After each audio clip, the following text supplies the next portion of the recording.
Bueno, queridos hermanos, acá estamos de nuevo delante de Jesús para escuchar de sus labios su enseñanza sobre las bienaventuranzas, el prólogo del Sermón de la Montaña, una promesa de felicidad, 8 promesas de felicidad y 8 enigmas, bien para captarnos, ¿verdad?, por el deseo de felicidad que tenemos y por la curiosidad.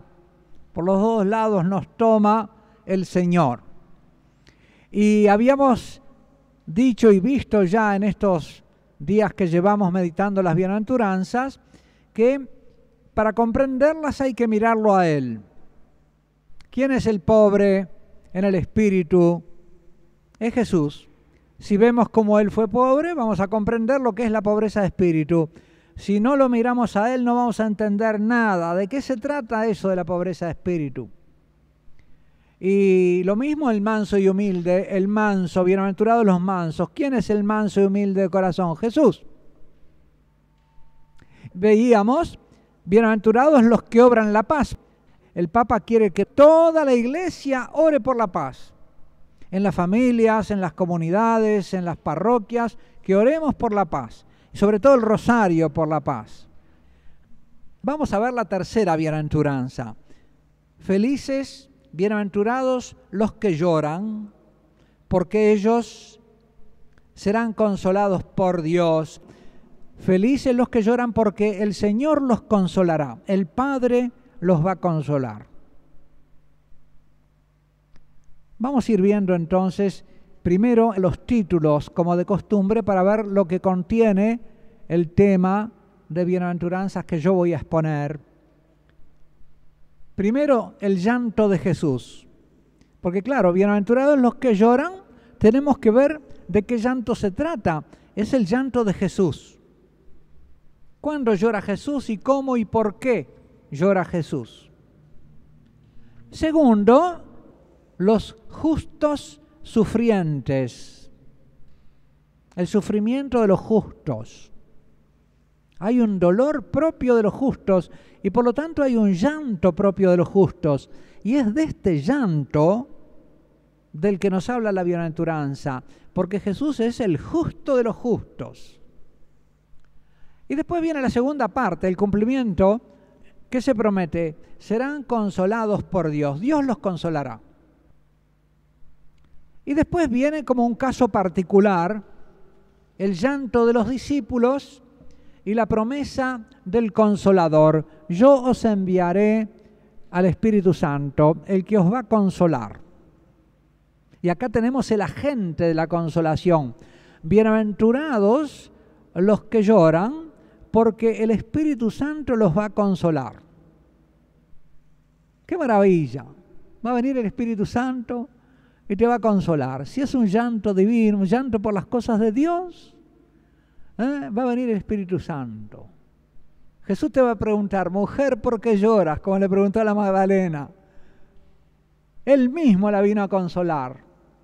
Ahí tenemos un caso de bienaventuranza. Mujer, ¿por qué lloras? Si Él la consoló, ¿cómo la consoló? Convirtiéndola en apóstol del gozo de la resurrección para los otros discípulos. La que estaba llorando se hizo apóstol del gozo. ¡Qué maravilla! Fue a infundir alegría en los demás. Como dice el Salmo, tú cambiarás mi luto en danza de alegría. Dios es capaz de cambiarnos el llanto en gozo. Después viene el llanto y el consuelo de María. Ahí tenemos un caso particular en que vemos cómo se realiza también la bienaventuranza en María. Cómo la consuela Jesús a los pies de la cruz. María bienaventurada, llorando y consolada por su Hijo a los pies de la cruz. Y después el llanto y el consuelo de la iglesia, de los justos. ¡Qué maravilla, Jesús!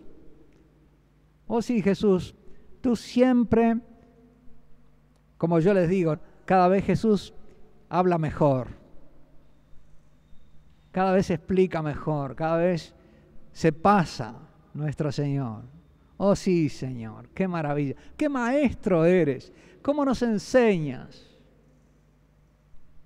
cómo te allanas, cómo nos iluminas el corazón y la inteligencia con tus palabras. Realmente tus palabras son palabras que dan vida, oh Señor.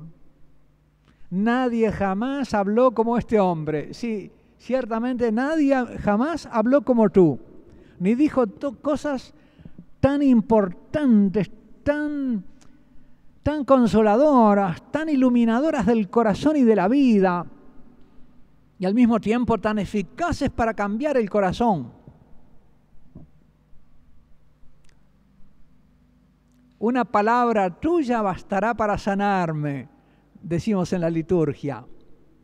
Vamos a hacer una pausa sobre esa palabra para hacer un acto de fe, para detenernos a creerla, a recibirla en nuestro corazón con fe. Tu palabra es poderosa. Basta una sola palabra tuya y me cambias el corazón. Tu palabra es creadora. Tu palabra me da vida porque me cambia la biografía. Me cambia la historia, oh Señor.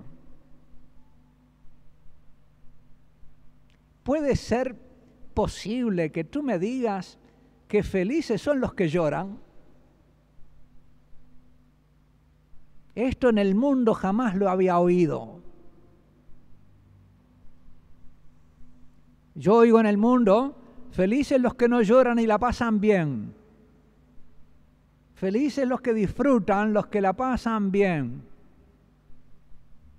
Felices los que lloran, pobres infelices, desgraciados. ¿Cómo se entiende esto? Esta bienaventuranza, como la segunda bienaventuranza, se encuentra también reflejada en las palabras de Jesús que dicen: venid a mí todos los que estáis fatigados, trabajados, copiontes, dice. Copiao es el estar fatigado, doblado por el peso de las preocupaciones y de las fatigas. Yo diría casi los que estáis deprimidos. Vengan a mí los deprimidos. Si los deprimidos del mundo escucharan esta invitación, no bastarían los estadios para recibirlos. Y qué lástima que no la escuchan, porque si los deprimidos del mundo escucharan la invitación de Jesús, se terminaría su depresión, encontrarían el gozo, la bienaventuranza. Deprimidos del mundo, uníos, uníos para escuchar la palabra de Jesús, que os invita a entrar en la vida eterna. Escuchad la palabra del Señor del gozo, del Rey de la paz y del gozo, porque los dos frutos del amor de Dios son el gozo y la paz. Y hoy, curiosamente, hablando del llanto, vamos a hablar del gozo. Porque este gozo, este llanto, va a ir junto con el consuelo.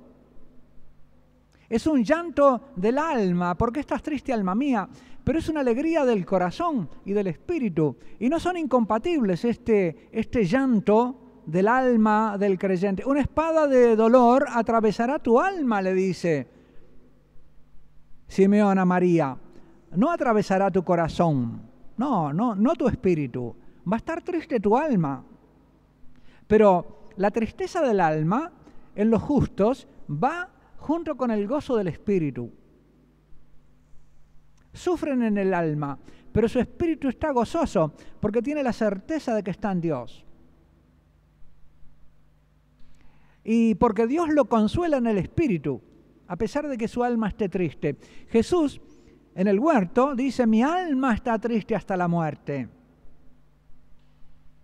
Pero su espíritu está gozoso de hacer la voluntad del Padre. Y es lo que lo sostiene en los dolores de la pasión, realísimos dolores. Pero hay un gozo que le da la fortaleza. El gozo del Señor es nuestra fortaleza, dice la Escritura. El gozo del amor de Dios te hace fuerte para sufrir por amor. Veamos pues lo primero: venid a mí todos los que estáis fatigados, deprimidos y agobiados, y yo os daré descanso. Anapausin, descanso. La paz, el reposo, el descanso. El descanso en el Antiguo Testamento está relacionado con la Tierra Santa. La tierra prometida es la tierra del reposo. Pero todos los temas eso de la tierra prometida, después el Señor los transfiere a la patria, a la casa del Padre. ¿Dónde está el descanso? En la casa del Padre. No tenemos aquí morada permanente, buscamos la futura. Vamos hacia la casa del Padre, allá está nuestro reposo. Pero en Jesús encontramos reposo ya aquí. ¡Qué maravilla! Esta promesa de Jesús se aplica a las dos bienaventuranzas, a la segunda y a la tercera. Bienaventurados los mansos y bienaventurados los que lloran. Veamos pues algo sobre el llanto de Jesús. Oh Señor, enséñanos acerca de las causas de tu llanto. ¿Por qué lloraste? ¿Cuándo lloraste? ¿Cómo lloraste? Algunos piensan que estas lágrimas a las que se refiere Jesús en esta bienaventuranza son las del que llora sus pecados. Así lo dice, por ejemplo, el padre Basso en su librito sobre las bienaventuranzas. Por ejemplo, las lágrimas de Pedro. Esto es verdad, yo no lo niego, pero no es todo ni lo más hondo. Porque el modelo de las lágrimas bienaventuradas es Jesús. Y Jesús nunca lloró pecados porque no era pecador. María tampoco lloró pecados. Jesús no lloró por sus propios pecados, sino por los ajenos, especialmente por los de Jerusalén y por los de su propia casa y pueblo. Qué luz esta, ¿no? Porque a veces los pecados de los demás nos hacen sufrir. ¿Cuántos padres sufren por los pecados de sus hijos? ¿Cuántos hermanos sufren por los pecados de sus hermanos? ¿Cuántos esposos sufren por los pecados de la otra parte? Sufren dolor. Y que ese dolor pueda ser bienaventurado es una revelación nueva. Esto es algo nuevo. Y sin embargo es algo que Jesús me revela. Si estás sufriendo por el pecado de alguien, ese sufrimiento es bienaventurado. ¿Por qué? Porque procede de tu conciencia filial, de tu conciencia recta. Es necesario, si quieres servir a Dios, si quieres ser hijo, prepara tu alma para la tribulación, dice el eclesiástico. Pero en realidad, en el Nuevo Testamento dice, prepara tu alma para una tristeza, para el dolor de ver el pecado y de ver a tantos que siendo llamados a ser hijos no dan gloria al Padre. Eso es una causa de sufrimiento. Si observamos cuándo llora Jesús y por qué, comprenderemos mejor cuál es el llanto bienaventurado al que se refiere. Aparte del episodio de la muerte de Lázaro, donde Jesús llora y que nos lo muestra conmovido por su afecto de verdadero hombre y de verdadero amigo, vemos a Jesús llorando sobre Jerusalén, conmovido por su amor de verdadero israelita, pero también de verdadero Dios. Lloró sobre Jerusalén. El llanto por su amigo Lázaro no pertenece tanto, me parece a mí, en un análisis superficial, y ahora estoy dando mi opinión, no pertenece tanto a la bienaventuranza ese tipo de llanto, es llanto por el amigo. Pero el llanto sobre Jerusalén, ese es. En el llanto por Lázaro se nos muestra a Jesús verdadero hombre. En el llanto sobre Jerusalén se nos muestra a Jesús hombre Dios. Al acercarse y ver la ciudad, lloró sobre ella diciendo, ah, si conocieses en este día el mensaje de paz. Noten ustedes el rechazo de la paz como motivo del llanto, ¿no? Pero ahora está oculto a tus ojos, no lo ves, la ceguera de la sedia. La sedia que la hace ciega para el bien, para la visita de Dios que le llega. Dios llega a su puerta, Dios viene a invitarla y ella está ciega. Nínive recibió a Jonás. Jerusalén no recibió a Jesús. Porque vendrán días sobre ti en que tus enemigos te rodearán de empalizadas, te cercarán, te apretarán por todas partes y te estrellarán contra el suelo, a ti y a tus hijos que están dentro de ti. Por esto llora Jesús, porque ve la ruina a la que se aboca el que no lo recibe. Qué terrible consecuencia no abrirle a la puerta a Jesús que te llama. Qué terribles consecuencias tienen para ti desoír la invitación del amor de Dios. Dios llora sobre ti cuando no recibes, cuando no acoges su invitación al amor. ¡Ay de ti! Te quedas afuera del amor. Lo que te va a pasar, tus enemigos te van a destruir. Porque el amor de Dios sería tu fortaleza, tu amparo, tu protección. Sería como un manto, como un velo que te cubre y que impide que nada te toque. Y ellos, dice, no dejarán en ti piedra sobre piedra, porque no has conocido el tiempo de la visita. Jesús está llegando a Jerusalén para su pasión y sabe lo que le espera. Él le va diciendo a los discípulos que va a Jerusalén a padecer, que lo van a entregar, que lo van a matar, pero que al tercer día va a resucitar. Jesús va sabiendo lo que le espera. Los discípulos no querían oírlo. Iban discutiendo por el camino quién iba a ser el primero. Una negación le llaman los psicólogos a eso. Iban negando y imaginándose el triunfo. Ahora cuando triunfe, vos ministro de Economía y yo ministro del Interior. No, de Economía yo. Se iban repartiendo los cargos, la gloria. Y Jesús le dice de qué venían discutiendo por el camino. Y ellos no se atrevían a decirle porque ahí se dieron cuenta que eso no le iba a gustar al maestro, que siempre les había dicho que había que ser pequeños y no andar buscando grandezas como los fariseos y los escribas. Pero ellos iban buscando grandeza en el camino del Calvario, totalmente ajenos a lo que se les venía. Pero Jesús no. Jesús está llegando a Jerusalén para su pasión y sabe lo que le espera. Y sin embargo, su corazón ante Jerusalén no está ocupado por su propia suerte. No se puso a lamentarse, lo que me van a hacer, y a llorar sobre sí, sino que está llorando por la ciudad que lo va a rechazar y por cuya salvación viene a ofrecerse. Sabe que lo van a rechazar, sabe que se le van a cerrar las puertas de Jerusalén y que lo van a matar fuera de la muralla. Sin embargo, él viene igual a invitarla, no queda de parte de él. Y no llora sobre sí, llora sobre Jerusalén.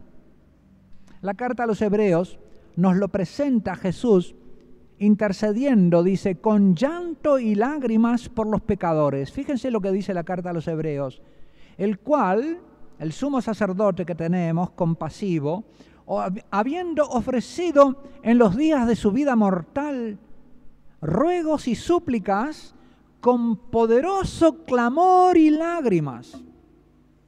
No era un llantito cualquiera, era un poderoso clamor y lágrimas con lo que Jesús intercedía ante el Padre por Jerusalén y por su pueblo. Nos imaginamos a Jesús como un rugido del deseo del corazón de Cristo por la salvación, un rugido de dolor, con un clamor válido, un clamor, Dios clamando, Jesús clamando. Y este clamor tiene su eco en el corazón de los santos que han tenido en sí los mismos sentimientos que Cristo Jesús, porque Pablo invita a los fieles, tened en vosotros los mismos sentimientos que Cristo Jesús. Nosotros estamos todos llamados a este gemido por la salvación del mundo y a este clamor de oración por la salvación del mundo. El Papa esperaba que toda la Iglesia estuviera clamando por la paz en el mundo y que se levantara a Dios un clamor y un gemido que es el del cuerpo místico de Cristo, que gime y clama por la salvación de este mundo que no quiere recibir el mensaje de la paz. Si conocieras el mensaje de la paz, podemos llorar sobre este mundo. Si Jesús resucitado puede llorar, estará llorando. Pero como no puede llorar, llora su cuerpo, que es la Iglesia. Se aflige por el pecado. Y con eso suple lo que falta, diríamos, al llanto de Cristo. Así se comprende la escena del Vía Crucis, en la que Jesús a las mujeres que lloran a su paso, al verlo cargado con su cruz rumbo al Calvario, les corrige el motivo del llanto. No el llanto, sino el motivo. Está bien, lloren, pero no por mí. Confiándoles lo que a él lo aflige más que su propia pasión. Hijas de Jerusalén, no lloréis por mí. Llorad más bien por vosotras y por vuestros hijos, porque llegarán días en que se dirá: dichosas las estériles y las entrañas que no engendraron, los pechos que no amamantaron. Y dirán a los montes: caed sobre nosotros, y a las colinas: cubridnos. Porque si en el leño verde hacen esto, en el seco, ¿qué se hará? El rito de la ceniza encierra un simbolismo también. Imaginemos un gran árbol con todo su vigor y su verdor transformado en ceniza. ¿En qué para la grandeza de un árbol, el poder de un árbol, verdad? Para en esa ceniza que nos marca para hacer pensarnos en que todo lo que parece más vigoroso y fuerte pasa y queda como ese árbol reducido a ceniza que marca mi frente. Como para ponerme en el pensamiento la transitoriedad de todo lo que parece más fuerte y más glorioso. ¿Te parece un árbol más poderoso? Reducido a ceniza, se lo lleva un vientito. Los justos sufrientes. Los justos que lloran, los piadosos afligidos, ya eran conocidos en el Antiguo Testamento, que los llama los oniyim, término cercano al que ya hemos visto en la bienaventuranza sobre los mansos, los anawim, los pobres, los que no tienen nadie que los proteja, los que también son pobres por su fidelidad a Dios. La palabra oniyá en la aflicción designa la aflicción que produce la pobreza y el despojo de los inocentes, los perseguidos por causa de la justicia, que solo tienen a Dios por defensor y a Él se acogen confiadamente pidiendo justicia en su inocencia avasallada. Protégeme, Dios mío, que me refugio en ti. Comienza el Salmo 15. Los dioses y señores de esta tierra no me satisfacen. No tomaré sus nombres en mis labios, ni derramaré sus libaciones con mis manos. Mi suerte está en tu mano. Si quieres servir al Señor, dice el eclesiástico, prepara tu alma para la tribulación, porque en el fuego se purifica el oro, y los que aman a Dios en el horno de la tribulación, de la humillación. El camino de la justicia es un camino de sufrimiento, y eso es así en el Antiguo Testamento, en la justicia de la ley, y mucho más en el Nuevo, en la justicia filial. Es el camino de la cruz, el instrumento que usa el gran pacificador para pacificar es la cruz. El príncipe de la paz pacifica con la sangre de su cruz. Y así también su cuerpo místico, que lleva a término la obra de pacificación, el cuerpo pacificador sobre la tierra, pacifica con la sangre de los mártires.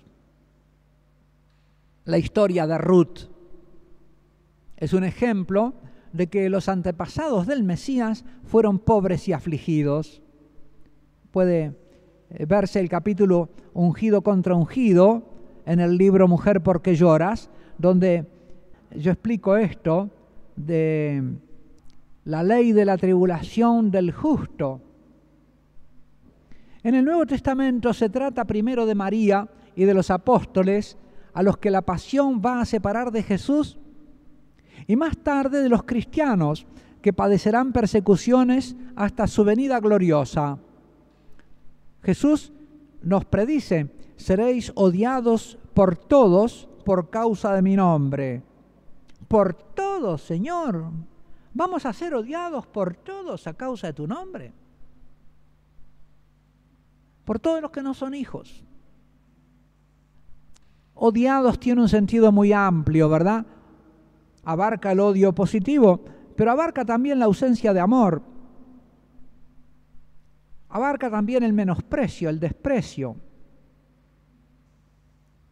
Pero cuando os lleven para entregaros, no os preocupéis de qué vais a decir, sino hablad de lo que se os comunique, porque no seréis vosotros los que hablaréis, sino el Espíritu Santo. Como que en el momento de la persecución hay una efusión del espíritu de profecía en el perseguido. El perseguido no habla, no dice cosas de sí, sino que habla proféticamente lo que se le da a decir. Se convierte en profeta. Por eso cuando Jesús habla en la última bienaventuranza, bienaventurados cuando os persigan por causa de mi nombre, dice, porque así persiguieron a los profetas que eran antes que vosotros. Es decir, que alcanzamos, yo diría, el máster en profecía cuando somos perseguidos. Ahí alcanzamos el posgrado en filialidad. El Padre nos gradúa de hijos cuando permite una persecución, un sufrimiento a causa de nuestra condición filial. Bienaventurado. Son tus galones, las cicatrices, ¿no?, de Cristo. Son llagas gloriosas. Claro, esto se comprende en el contexto de alguien que ama. Son las llagas gloriosas del Hijo que ama al Padre. Entonces, cuando tú sos hijo y amas al Padre, lo que sufrís en ese contexto por serlo, son... Por eso uno lee esas vidas de santos que pedían sufrimientos y dice, pero ¿y esto cómo se entiende? Bueno, se entiende desde el amor que tenían y de la comprensión que tenían de que en el sufrimiento se realizaba un misterio de divinización mayor, de que allí eran filializados, asemejados con Jesús, glorificados, y experimentaban la bienaventuranza. Hasta ahora hemos visto de qué llanto se trata. Después veremos cuál es el consuelo que se ofrece.